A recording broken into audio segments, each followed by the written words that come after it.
বন্ধুরা, আজ বানাবো একটা ইউনিক রেসিপি। তার জন্য এখানে ডিম সিদ্ধ বসিয়ে দিয়েছি। মিক্সিতে আমি আদা রসুনের পেস্ট বানিয়ে নেব।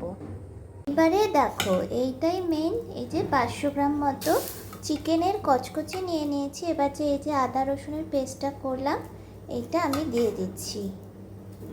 দেওয়ার পরে দেব পরিমাণ মতো নুন। যতটুকু তোমরা আন্দাজ মতো নুন দিয়ে দেবে। এখানে 500 গ্রাম মতো রয়েছে।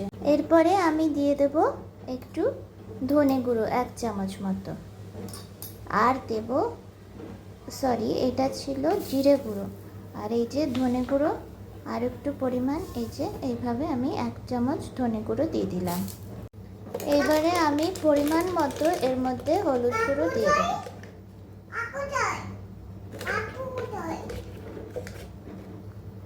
হলুদ গুঁড়ো দেওয়ার পরে এবারে একটু গরম মশলার গুঁড়ো দিয়ে দেবো। এবারে এটাকে আমি ভালো করে ম্যারিনেট করে নেব। মাখিয়ে নিয়ে আমি আধা ঘন্টা রেস্টে রেখে দেবো। আমি বড় বড় করে 3-4টে পেঁয়াজ, আলু পরিমাণ মতো আর টমেটো কেটে নিয়েছি, আর লঙ্কা।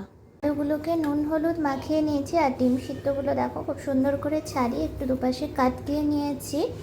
আর এখানে একটু নুন, একটু কাশ্মীরি লঙ্কার গুঁড়ো আর একটুখানি হলুদ তোমরা দিয়ে এটাকে ভালো করে মাখিয়ে নেব। আর সামান্য একটু তেল দিয়ে এটাকে নেড়ে চেড়ে মাখিয়ে নেব। আমি কিছুটা সর্ষের তেল গরম করে নিয়েছি। এবারে আমি আলুগুলোকে ভেজে নেব। আলুগুলো 5-6 মিনিট এরকম লাল লাল করে ভেজে নিয়েছি। এরপরে এগুলো তুলে নেব। তেল ছেঁকে তুলে নেওয়ার পরে ওই তেলে এই ডিমগুলো যেটা মেখে রেখেছিলাম ওই ডিমগুলো ভেজে নেব। ডিমগুলো ভাজা হয়ে গেছে। এবার ডিমগুলো আমি তেল থেকে তুলে নেব। ওই তেলটাতেই একটু গোটা গরম মশলা, এই 5 টাকার প্যাকেটের একটা দিয়ে দিলাম। দিয়ে এটাকে একটু নেড়ে চেড়ে নেব। দেখো ফুটতে শুরু করেছে। আমার হাতে একটু লেগে গেল।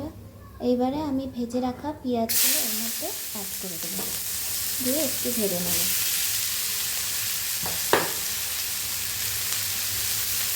এটা নেড়ে করে ভেজে নেব 3-4 মিনিট।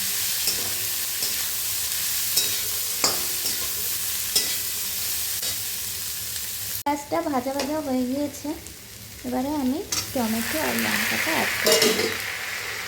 এটাকেও একটু নরম হওয়া অবধি 2-3 মিনিট ভেজে নেব। টমেটোটা আমি একটু ভাজা ভাজা করে নিয়েছি। এবারে আমি এই কচকচিটা অ্যাড করে দিলাম। তোমরা কী বলো জানি না, আমরা তো কচকচিই বলি।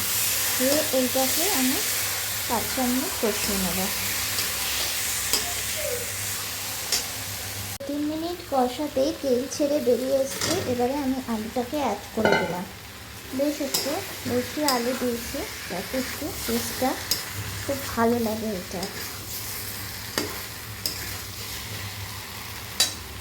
দিয়ে এবারে আমি জল দিয়ে দেবো। আমি জল অ্যাড করে দিয়েছি।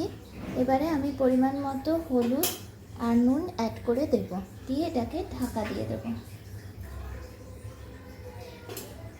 এটাকে নাড়িয়ে নিয়ে এভাবে আমি ঢাকা দিয়ে দেবো। ডিমটা একটু পরে অ্যাড করব।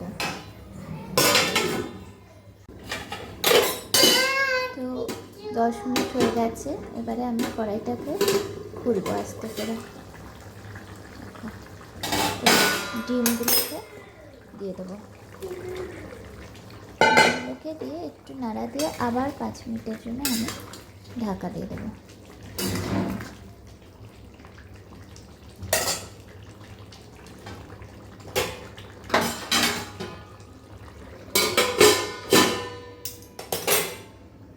পাঁচ মিনিট হয়ে গেছে। এবারে এটা আমি আবার খুলে দেখব। দেখো কত সুন্দর কালার হয়েছে। এটা খেতেও সেরকম অসাধারণ হয়। এবারে আমি 2 মিনিট এটাকে ফুটিয়ে নেব।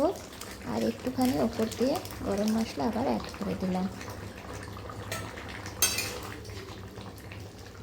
দেখো এই অসম্ভব সুন্দর একটা রেসিপি তোমাদের সাথে শেয়ার করলাম। বাড়িতে অবশ্যই বানিও। তো ফাইনালি আমার একদম কমপ্লিট হয়ে গেছে, ফ্লেমটা আমি অফ করে দিলাম।